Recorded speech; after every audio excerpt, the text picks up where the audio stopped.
Hello, I'm Spiro with SP Wood Art, and thank you for joining me today. Today I would like to make a bowl, another bowl. I've been making a lot of videos on bowls lately, but I'm getting ready for an upcoming show. So I'd like to show you some color mixing techniques and methods that I use sometimes. Also, I've really wanted to try making a gunmetal bowl. And if you have subscribed, thank you very much. And if you haven't, please feel free to do so. So I hope you stick with me, and as always, please stay safe at all times.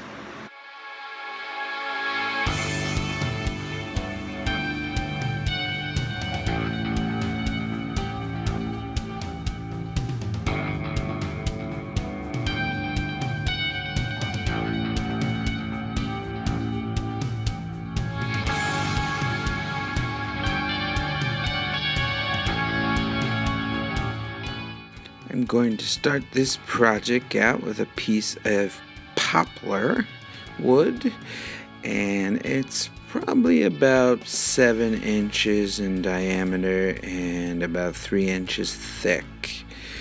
I've already cut the blank and rounded it somewhat off of the lathe with my table saw, and now I'm going to use a carbide cutter, a square carbide cutter, and true up the blank. And if you have watched some of my previous videos, I have used similar pieces of poplar wood. It all came from the same stock, and I still have a few pieces left. And I also just noticed that I am once again wearing my wedding band, which I should not be. It is a safety hazard. You should not be wearing jewelry while turning, or wearing loose clothes, or if you have long hair, make sure that it's tied back. Then once the blank is round or roughed out, I will use my round carbide cutter to start shaping the profile of the bowl. Now for this particular piece, I have envisioned, or I have an idea that I want to have an OG style shape on the outside of the bowl, but a small one with a slight taper, and I am not going to have a large rim on this bowl. I want to have a slight curved outside as if it were bent metal. I almost keep envisioning a really shallow cauldron. It must have been because of Halloween recently. I'll also put a slight footer on the bottom of the bowl to give it some height. Next, I'm going to use my compass and make a mark for a recess for my 4-jaw scroll chuck. And I started making the depth of the recess using my diamond parting tool. Then I'll switch over to a skew and just clean out the rest of the recess, and also use the skew horizontally to make it about a 15-degree dovetail on the inside of the recess wall for my chuck jaws. Next, I'm going to use some power sanding here, and I started with a 150 grit here. It was actually pretty smooth, and worked my way up to 600 grit, I believe. Here, I'm just taking a soft bristled brush and brushing off any dust. I don't want that to stick to my India ink, which I'm going to apply next. It's a super black India ink, and I will apply the ink with a makeup sponge, I think they're called, and it is very spongy and they absorb a lot of the ink, so it goes a lot farther. This ink is UV protected and permanent, and it will stain your skin and anything else that it gets on. So cover your lathe and please wear rubber gloves. The makeup sponges are great to use when you're applying thin viscosity materials such as ink or wood dyes because it acts like a sponge. And for me, it just seems that I don't have to do as many coats of a color because it covers in the pores really well. And it also doesn't really leave any brush marks. It's a very smooth finish that it adds. I'm going to color the whole outside of the bowl black, and this is going to serve as a base color for the gunmetal. This will help ensure that none of the light colored wood will show through any maybe thin spots on the gunmetal color. Also, I decided to leave the recess in this bowl and leave it black. If you don't have India ink or another means of making a really nice rich dark black, you can use, if you have 3 primary colors of wood dyes, as in red, blue, and yellow, you can mix those 3 together and it'll give you black. Now, you probably could get away with using the vinegar and steel wool mixture to ebonize the wood black, but the black is, in my experience, nowhere near as dark as the India ink black. And here's a shot of the bowl completed with the black. Next, to ensure that the ink is dry, I'll just take a clean paper towel and burnish the black outside with the lathe running at like 2000 RPMs. And just make sure that you remove your rubber glove before doing this. Next, I'm going to apply a friction polish. It is equal parts of dewaxed shellac, boiled linseed oil, and denatured alcohol. And this will do 2 things. It will seal in the black color, and it will also provide a nice even surface for the gunmetal color to hopefully cut down on any blotching. So eventually I will end up with black ink and then a coat of shellac and dried linseed oil, and then some colored wax on top of that, which would be the gunmetal, and then I'll put a clear coat over that to protect it. Next, I'm going to mix 2 different gilders pastes together, a black and a silver. Black and silver will give you a gunmetal color. And this particular ratio, I would probably say would be about 80% silver and 20% black. And I'm just using a popsicle stick here to just scrape some of the gilders paste out, and then I'm going to mix it with my fingers. And you could play around with this until you get the proper shade of gray that you like. Then I'll move over to the lathe and apply the mixed gilders paste, the gunmetal color that is, onto the bowl. And you'll just want to work it around and make sure it's nice and even on the areas where you want the color. And wow, this gray is just awesome. I'm really happy with it. In my opinion, it actually came out better than I had thought it was going to. Then I'll actually wait an entire day for this to dry.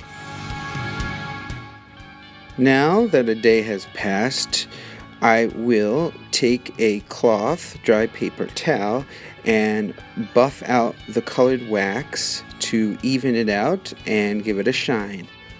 Even though the wax is dry, you still might get a little of the gray off on your fingers, but it's not much. And when you're doing the buffing, make sure you just do a really quick buff. Don't stay on the lathe very long. Now I'm going to core the inside of the bowl out. I've turned the bowl around and I have put a paper towel in between the bowl recess and the bowl jaws, just so I can cut down on any marking of the chuck jaws. And I'm using my round carbide cutter here to core out the bowl. Here's a good tip for those of you who actually have a round carbide cutter and use it for coring or roughing. You can use one side for roughing of the carbide cutter, and then you can turn it around and use the other side just for finishing. This way you'll always have a really sharp edge for the finishing. And here's a clip with me coring the bowl with my light on, because when it starts getting a little deep on the bowl, I have trouble seeing in there. It gets a little dark with the shadows.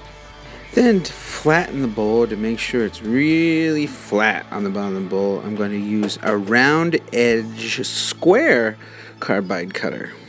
With this tool, I can easily just go from side to side and flatten the bottom of the bowl. Now I'm on to sanding the inside of the bowl, and I'm going to use some power sanding here with wearing my respirator here for safety, of course. And the inside of the bowl, since I'm going to dye it, you really want to make sure you get the best finish possible on the inside. Any imperfections will show up darker with the dye. I believe I started with 150 grit and worked my way up to 600. You can also see the paper towel over the chuck jaws here.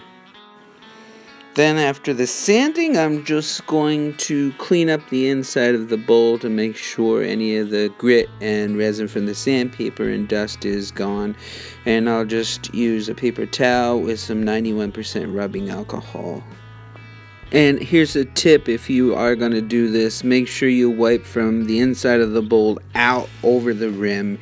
You don't want to get any of the rubbing alcohol on the gilder's paste on the outside of the bowl. Next, I'm going to use an artisan wood dye. It's an alcohol-based dye, and this color is yellow. And I believe chromaticity is often used in the art world and even in physics, I guess, but this is basically the quality or the pureness of the color. For instance, this yellow only has one pigment in it, so it's going to be bright and vibrant. And you could check the labels on your wood dyes or your colors. Oftentimes they'll have some of the ingredients, and you might find that you have a yellow that actually has a couple of pigments in it. And the reason why I'm mentioning this is important to know when you're mixing colors. Moving on, I'm going to use a red dye of the same brand. It is one pigment. And I'm going to use a paper towel here and kind of roll it up and blotch it all over randomly, making a darker concentration somewhat off-center in the bowl. Now I'm doing this blotching because when I finally do the final top coat of a different color, I want the darker colors of the red and the lighter colors of this yellow to add different intensities. And here's a close-up of the red, the sporadic patterns, so you can see what that looks like. Now I'm going to mix the top coat color. And when you're mixing colors, this goes for paints as well, you always want to add dark to a light color. This will help you to save on your dyes, and a little bit of the dark color goes a long way in a light color. And I can't be sure here, but I believe the percentage is probably 5% to 95% yellow. But when you're done, you'll have an orange. And you'll have a variation on the orange depending on how much you use of each color. If you use more red in the yellow, then you can have a red orange. If you use more yellow in the red, then you'll have a more yellow orange. But either way, you're going to end up with orange. And I specifically want a reddish orange for this project. Now I'm just going to take the paper towel, a paper towel, a clean paper towel, and soak it in the orange and wipe it all over the bowl, blending in the previous colors that are there. They're pretty dry right now, so it's going to take a little while to move some of those spots out, but eventually it'll smooth out after you do a couple of coats of this orange. And like before, make sure that when you're getting close to the rim, you want to watch and not get any dye on the outside of the bowl. Here's a shot of the bowl. The color is done now. I really like this color. You can't really see it too well in the video with that light, but it's really, really nice. And if you want the color at this point to be a little bit lighter, if it's too dark, you can take some rubbing alcohol with the lathe running and do a couple of swipes over it that way, and it'll lighten the color a little bit. And when you apply a finish, the color will darken a little bit as well. Here I'm just burnishing the color a little to help it dry because the alcohol is in the dye, so I'm just helping that along with some heat. It will take a little bit of the color off, but not a lot. You can also see the dark spot off center in the bowl spinning. So just a note, I am not using rubbing alcohol right now. It's just a dry paper towel. Now I also am going to use my Robert Sorbet micro spiraling tool to add some, I guess, rudimentary elements to this bowl. I think I've been influenced by Halloween recently and having hot coals and pots on the fire. Then I'll just do a quick sand to the texturing marks using a Scotch-Brite pad, or you can use some steel wool. Then I'm going to remove the bowl from the chuck, and I'm going to hope that that little blue paper towel saved the black on the bottom of the bowl from having jaw marks. And it's good. Now I'm going to apply the finish, which I'm going to use this acrylic clear coat sealer, and I'll apply a couple of coats and let it dry 15 minutes in between each coat. I'm not sure if this finish is food safe, so I recommend not using it for food, even if it's cured, just to be on the safe side. There is a lot of warnings on the front of the can for being toxic. Also, I'm not sure if I mentioned this, but this is a matte finish.